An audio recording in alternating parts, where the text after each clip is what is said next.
Okay, word order. We're talking about how do you place the adjectives. In Spanish, adjectives usually come after the noun they describe, such as Margarita es una chica artística. Margarita is an artistic girl.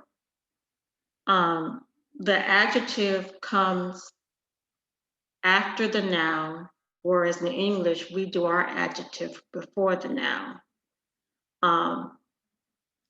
And the pattern that is displayed is like you have your subject matter, you have your verb, you have your indefinite article or definite article and noun, and then you have your adjective that comes afterward. Like Pablo es un estudiante inteligente. In English, we would say intelligent student, whereas in Spanish, they say estudiante inteligente. So it's kind of like for us, we kind of almost talking a little backwards. You gotta just switch. So when you have your noun and your adjective in a sentence, the adjective comes after the noun. Any questions?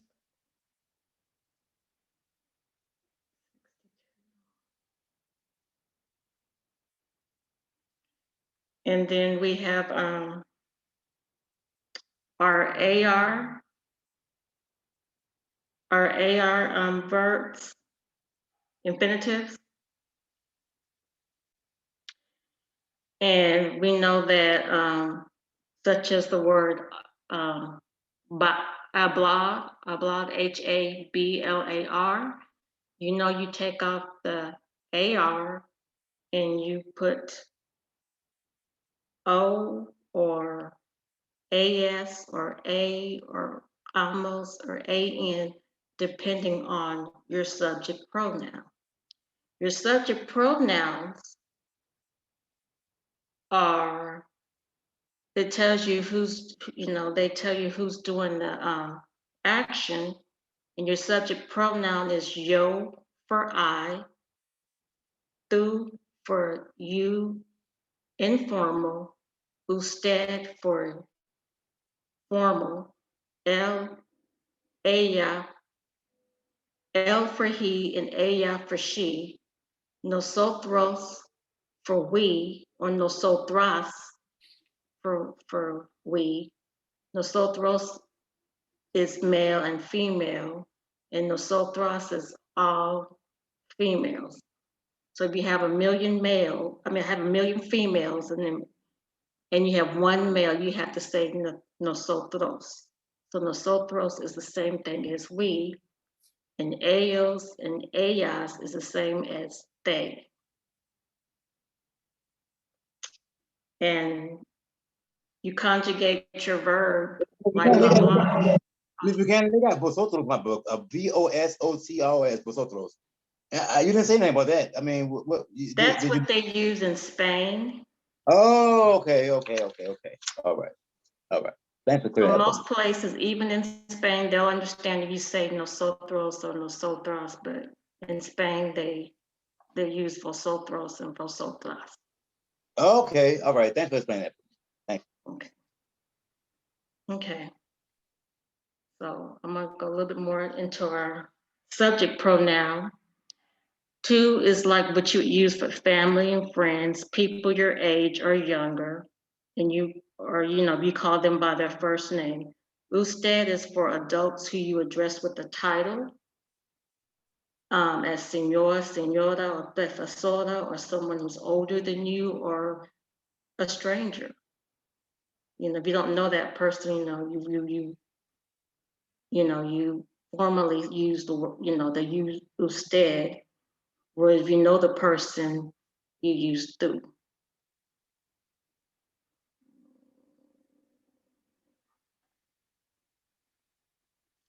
Miss Buchanan. Yes, sir. So you say if I know somebody, I can use two?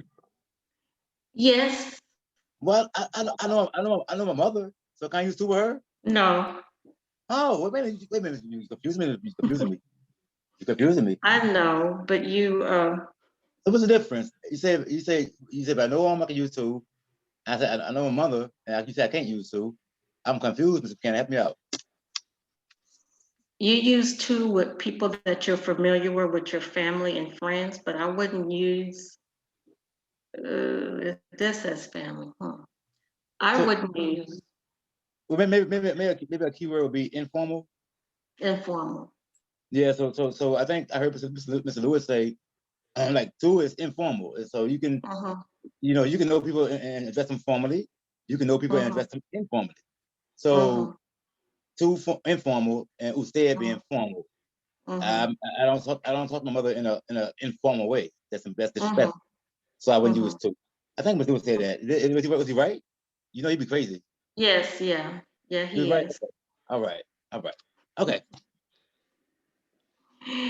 And so what you knowing your pronouns will tell you how do you say your infinitives or your verbs in Spanish. Like yo would be yo hablo. You would take the AR off of hablar and you would add O and that would be I speak. You would take for through you would take the AR off and you would add AS. That's the informal. And then for él, ella, and usted, singular, you would take the AR off and you would add A, and that would be hablar, habla. I'm sorry, not habla, habla.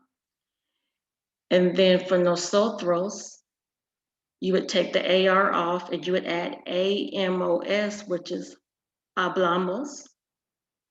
And then for ellos, ellas, and ustedes, plural, you would take off the AR and you would add AN and it would be hablan. So that's the example of how you would conjugate your verbs. Mr. Buchanan, Yes, sir. this Spanish class, right? Mm-hmm. Why you was just speaking French? Conjugate, what does that mean? I ain't never heard of it before.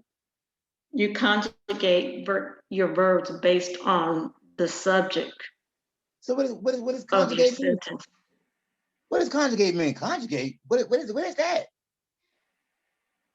Based on your noun, your pronouns, if it's you, if it's I, if it's you, if it's he, she, if it's Okay. we, or if it's they, So if it's either one of those, then what? then you take off the infinite, And the AR, so okay, I think and I then got you add based on the rules. it. Based on the subjects, you add the endings, correct ending. Yes, So, yes. so basically, what I'm hearing is the action of breaking down that verb into different subjects. It's the Mm-hmm. conjugation. It's how you conjugate. You're breaking it down. You're changing the subjects. It's the whole Mm-hmm. action. Okay, because Mm-hmm. you just said conjugate, and I'm like conjugate. Stop speaking French all of a sudden. Oh, okay, now I know what it means. Now, okay. So when I go, I speak, you speak, he speaks. I'm actually conjugating a verb now. So I'm breaking it Yes, down. Oh, I got it, Mr. Cannon. Thank you. Thank you so much. you're so welcome.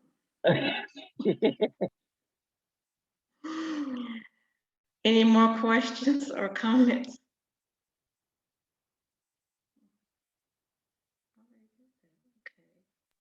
All right, good job, Mr. Cannon. Y'all give her a hand, give her a Well, I hand. have one more. I have one more. One more.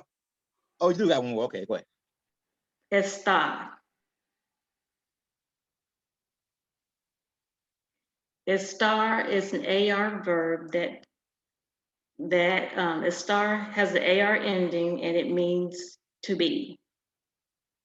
It's one word, one of the words in Spanish that is equivalent to be in English. And a star will tell how someone feels or where someone or something is located or a temporary condition. And the way you conjugate estar is not the typical way.